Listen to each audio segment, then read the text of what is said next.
All right, y'all, you ready? All right, because we're going to close with this. 'Cause we've been talking about Jesus and everything, how you can, when you accept Jesus to come into your life, he can come in, he can whoop the hell out of things that's in you. All right, now don't be bitter about what's about to happen. I don't know what all is about to be said. All I know is that I got to say it. But I know I didn't say it before. But here we go, right? This is AIDS, okay? And there's many type of AIDS, nurses AIDS and all that type of stuff or whatever, right? But this one is infections, all right? Prevented infection spread, okay? AIDS ain't something that just started. AIDS been happening, all right? Now, I can't find the part where he like cursed this dude in his bowels, okay?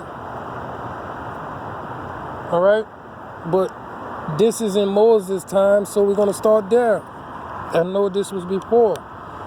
It says right here, it says, and the Lord spoke to Moses, saying, command the children of Israel that they put out of the camp every leopard and everyone that had an issue, okay?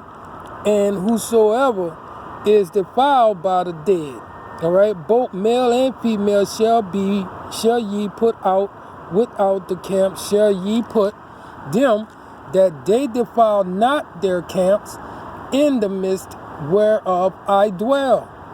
And the children of Israel did so, and put them out without the camp, as the Lord spoke unto Moses, so did the children of Israel. All right? Now, we come to this part because, see, that was, this affection was taking over, like this pandemic that's going on now with this coronavirus. This is what was happening in the camp of Israel. They was mingling with other people who did not practice, you know what I'm saying, responsibilities, as well as, you know what I'm saying, they committing fornication and all that type of stuff. That's the only way you're going to catch a disease, is by indulging into what causes it. Okay, so it says here, and Moses said unto the judges of Israel, slay ye everyone his man that were joined unto Balfour, okay, and behold, one of the children of Israel came and brought unto his brothers a Mennonite woman in the sight of Moses and in the sight of all the congregation of the children of Israel, who were weeping before the door of the tabernacle of the congregation, because these people are about to be killed. There's a bunch of people that's about to be slaughtered because they have a disease, and they will not do the right thing and keep it from spreading to others and everything. This will kill off the whole tribe. Okay, it says, and when Phinehas, the son of Eleazar, and the son of Aaron, the priest, saw it, he rose up from among the congregation and took the javelin in his hand, and he went after the man of Israel into the tent, and thrust both of them through, the man of Israel and the woman through her belly. All right? So the plague was stayed from the children of Israel. Now, I find it in my book, and I translate it, but the one about the man being stricken in his bowels, that's when I first came up to know that AIDS been started. I just found this in this book. I didn't even know that they had a deal about AIDS up in this deal right here. I just so happens, I think 3 years ago, I was in St. Louis when I first ran across it. I think it was 2017, and I ran across the part about him cursing the king of Israel with AIDS. Okay, now other than that, you dig? How do you kill off a whole tribe? This is what they've been practicing on y'all now, okay? Now that stuff that happened in San Francisco back in them 80s, bro, it caught everybody by a storm. Everybody by a storm, the whole world. Okay? It really got out of hand. But now, how do you kill off a whole tribe? Well, you send a woman through there who's going to sacrifice herself to kill off, their enemy. I don't know why most people are their enemy, but this is how you do it. This girl is not of this tribe, but everybody will definitely duke her ass. Send her off up in there. You gonna do, you know what I'm saying, justice for us by killing off as many as you can before you die. And we'll definitely send her in there. And everybody will duke her. And then you will go back and duke your own. And they will duke their own, and their own, and their own, and their own, and their own, not even knowing what they didn't duke. That they didn't got duped. Okay? This is why fornication is a sin. And this is why adultery is a sin. Because those that are fornicating won't be able to get to the ones that's married because they live by the law. At least they live by the law. They got married so that they won't get duped by some kind of impurity. These AIDS has always been. But now let's look at how you get AIDS. Do you get AIDS just from having straight up sex with somebody? No. You get AIDS once you expose blood. Once you expose blood, it doesn't matter if I'm a clean person and that person is clean. We don't have AIDS. But once the blood starts being exposed, if you're going anal, there's always blood in the anal because there's blood in the stools. That's why the hole is so tight. It's airtight. Okay? It's airtight. That's why there's no air can get in. Only air can come out, and it's hard to even push air out of there because there's blood in there. Once the air hits blood, it contaminates it. So if you're constantly having sex in the anal, and your anal is constantly open, air is getting in there, and it's tainting the blood of your body.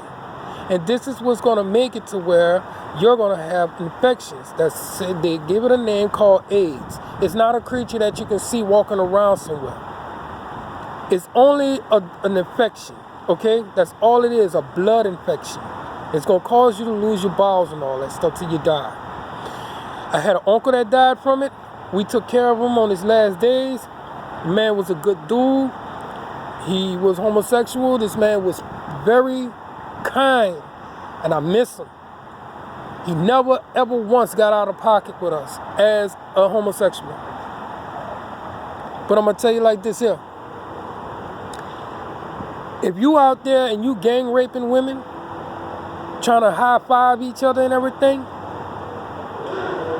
that vagina gonna get wore out to where it's gonna start bruising and bleeding. It's your ass after that.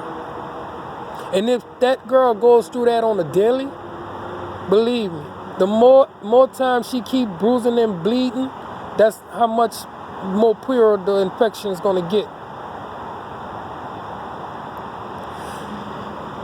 You have to forgive yourselves if you have done any of this stuff. It's not about being mad or upset about God from not being able to stop yourself from listening. From doing it. You didn't want to listen, so now you got in trouble by not listening, and now you're mad at God about it, and you're gonna try to hurt everybody. But people was trying to tell you way ahead of time. There was warnings all about protection and everything. There's a lot of brothers out there that can't even fit protection. How do a person like that even get involved without ripping the skin and everything? Bruh, it's not me to give you any, you know what I'm saying, tips on how to duke your girl, but all I'm gonna tell you is that you would want to try to, you know what I'm saying, work things out. That's all I could tell you. Because once the blood starts ripping, bruh, this is why you can't have sex on a menstrual and all that stuff. You have sex on a menstrual, that's impurity blood. That's blood that's hitting the air, is impurity. it's gonna definitely cause an affection on you. Okay.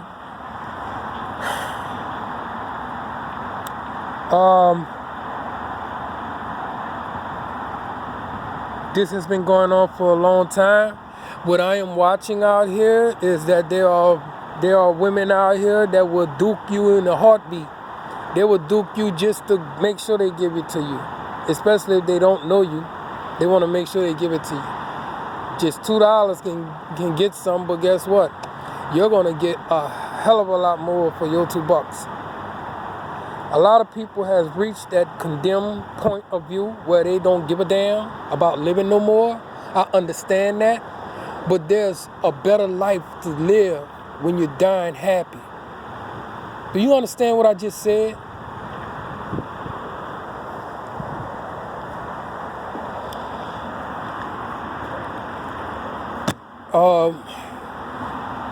Be careful out there, okay? Because, you know, we need more real preachers that's going to take up this cross and, you know what I'm saying, this Bible. Because guess what? When it comes to that cross, okay, you could tell the people who nailed him to that cross that Jesus said you could take your cross back because I don't need it no more. I used your cross for what I needed to use it for. Guess what? You can have your cross back, man. You know, and you know, me being me, I'm gonna tell you like a man. You can take it and boy, I'm gonna shut up on that part. Anyways, forgive yourselves all across the board. If you got infected by this badass disease, say, bro, there is life. All right? It's called eternal. It all depends on how you work the soul from that point on. How you work your spirit from that point on. Okay? From that point on, that you find out whether you're going to be an evil person or you're going to be a righteous one for the rest of your life now. It all depends on you. Okay? Because, you know, we all make mistakes. It happens to the best of us. Don't feel ashamed and don't beat yourself up. All right? This world is doing a good job of doing that itself. You don't need to do it. And God and Jesus is not here to do it till you need it. So I'm going to leave that with that, bro. We close on that part with Jesus, but we're going to definitely be reopening on a lot of other things. May the angels say amen and let the world say word.